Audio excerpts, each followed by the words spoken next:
Okay, my third recommendation for a good book that offers you insight to come to terms with this emerging conflict or this growing conflict between the United States and China and helps you think about the stories you tell yourself about the history of that conflict and how it might shape up is a book by an Australian writer, Linda Jaivin, The Shortest History of China.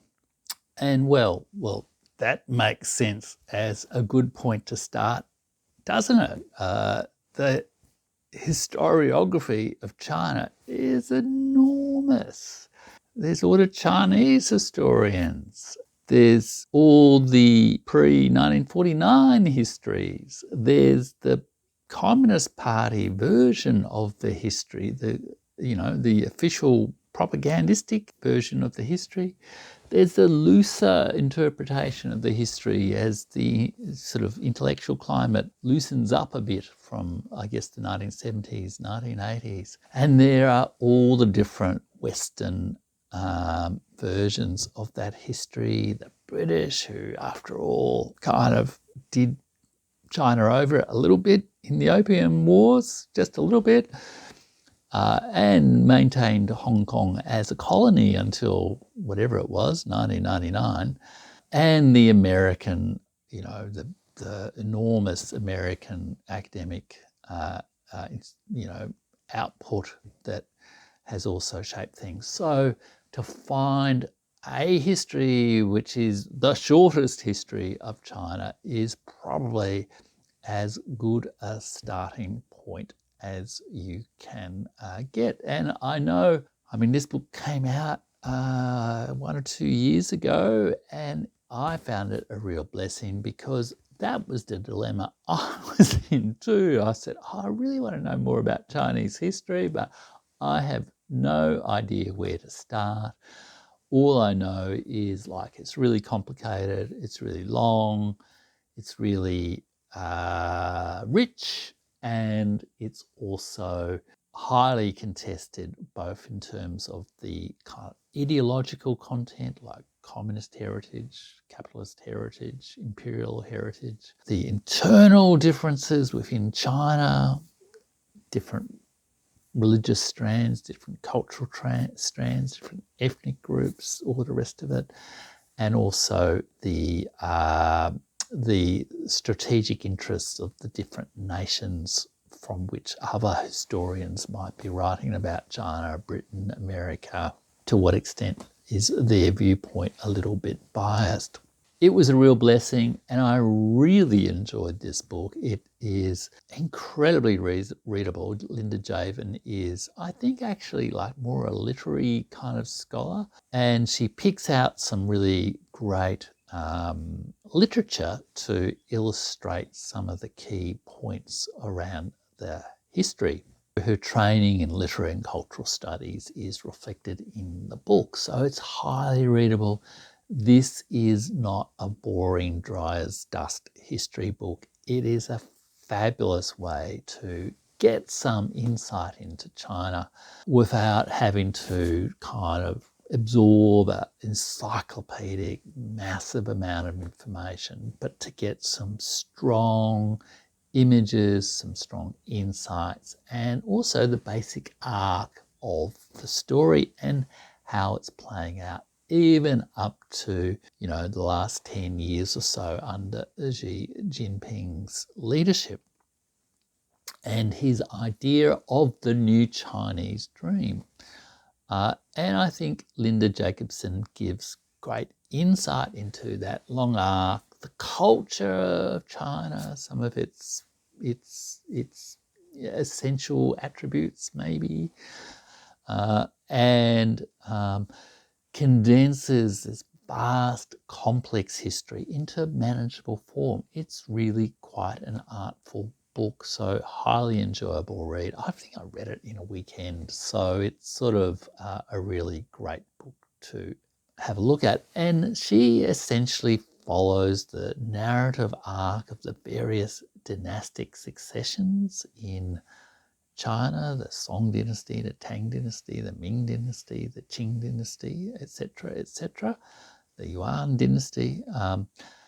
And she has a whole chapter on the Japanese invasion and the Civil War period in China, this sort of crucial part, one of the crucial parts of the 20th century history of China that Rana Mitter really emphasized.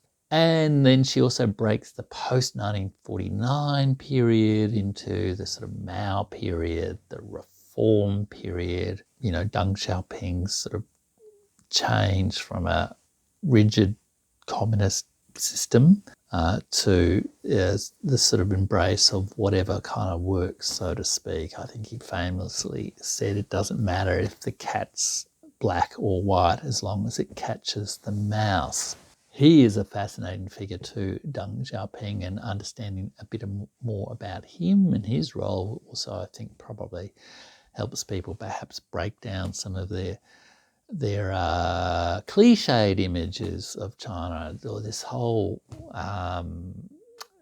cliched idea that Xi Jinping's an authoritarian dictator. I'm not saying he's a nice guy or anything like that, but we need to actually understand how some of these figures really govern and not just engage in calling people names. Yeah, and so I think one of the big insights is her final chapter really addresses Xi Jinping, and she talks about the wolf warrior diplomacy, the China dream, the sort of vision of Xi Jinping for a stronger, more culturally assertive, more internationally powerful China, but also talks about some of the critical issues around ensuring social stability in China.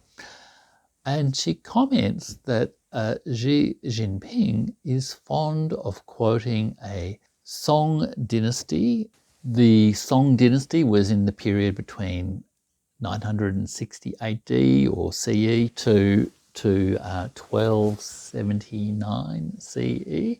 And it fell, I think, in response to the sort of Mongol Yuan dynasty coming in and taking over China. Anyhow, slight digression there. So Xi Jinping is, according to Linda Jaivin, is fond of quoting a Song dynasty official and poet who goes by the name of Xu Shi or Su Dongpo. And this is the quote that Xi Jinping is fond of. Of all disasters under heaven, the most damaging is that of the appearance of social stability when elements of instability lurk beneath the surface.